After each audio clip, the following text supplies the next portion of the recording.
I'm Travis Frame, and this is Frame by Frame, and today I'm going to be reviewing Velvet Buzzsaw.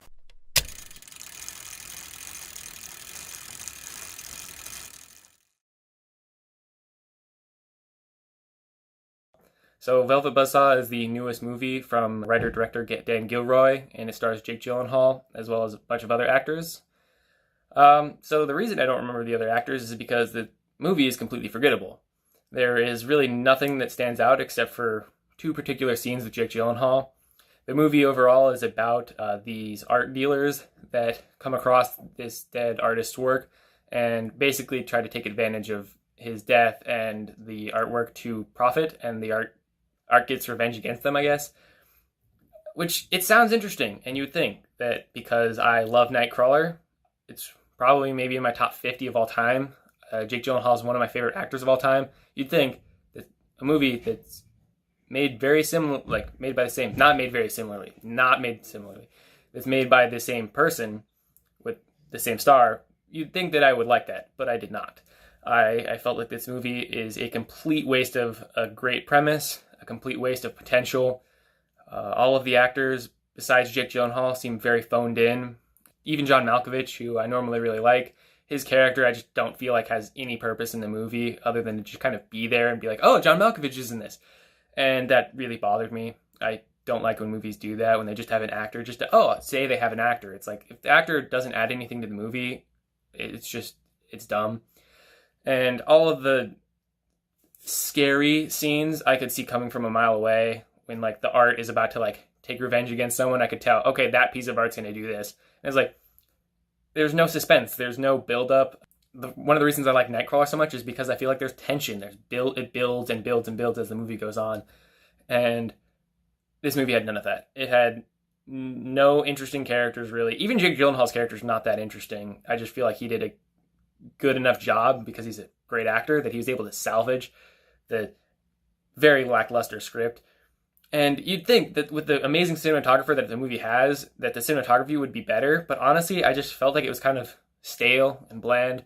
It didn't really add anything to the movie. There were a couple cool shots, there was the two cool scenes, but a couple cool shots and a couple cool scenes does not save a movie. In fact, it actually makes me dislike the movie even more, because it's not just a dumb movie that it's it's laughably bad. It's just it's a movie that should be good, and it could be good, and it has talent, but it's just bad. And so that honestly is the most annoying part of the movie for me. I also felt that the main female character, her character just didn't work. It was I get that she's supposed to be annoying, because it's you're not supposed to care about these people because they're taking advantage of a dead guy's work. But I didn't care when anything happened in the movie. I was just kind of watching it and waiting for it to end. As you've probably seen if you've watched any of my other reviews, I'm not the most overly critical person. I like most movies, but this movie is just, it bothers me on so many ways. It's inconsistent. It tries to be funny, but it's not funny. And then it tries to be scary, and it's not scary. It doesn't commit to either one of being a dark comedy or being a horror movie, and it fails in both categories. It should be good. It should at least be above mediocre.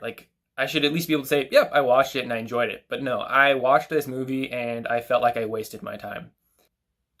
I'm not going to say I regret watching it. I'm glad that I watch it, and I'm still interested in what Dan Gilroy has to make in the future.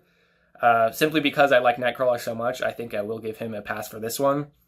I am disappointed in some of the actors for phoning it in and not really giving it their all, because you can kind of tell. And that honestly frustrates me like nothing else, is when you can tell an actor or an actress is doing a movie just for a paycheck. I think that's one of the most frustrating things in the film industry, because it shows a lack of passion or care about a project.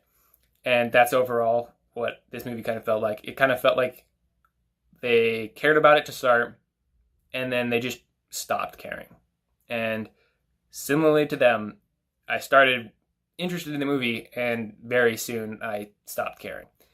And I hate to say it, because I was really excited for this movie. It sounds cool. It has a star-studded cast, great director, great cinematographer,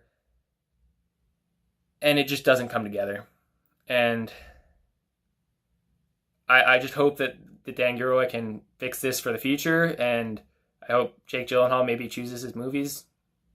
Like, he normally chooses his movies pretty well, but maybe be a little bit more selective. And I wanted more from this movie, so I would not recommend it, even if you are a fan of Nightcrawler like I am. I don't think it's worth it. There are other better movies on Netflix. There are better Netflix originals, and that's saying a lot. Like, I know people like to knock on Netflix original movies, and I've watched quite a few Netflix original movies, and I enjoy quite a few. One of my favorite ones from last year was Hold the Dark, which I know a lot of people don't like, but I really enjoy that. This is not one of those good Netflix original movies. This is honestly one of the worst ones that I've seen, partially because I don't try to seek out bad movies, which is what made this movie even more disappointing, is that I expected something that was not what I got. So hopefully I can start reviewing a little bit more regularly, and there's not another year between when I post this video and the next one. I just felt like I had to say something about Velvet Buzzsaw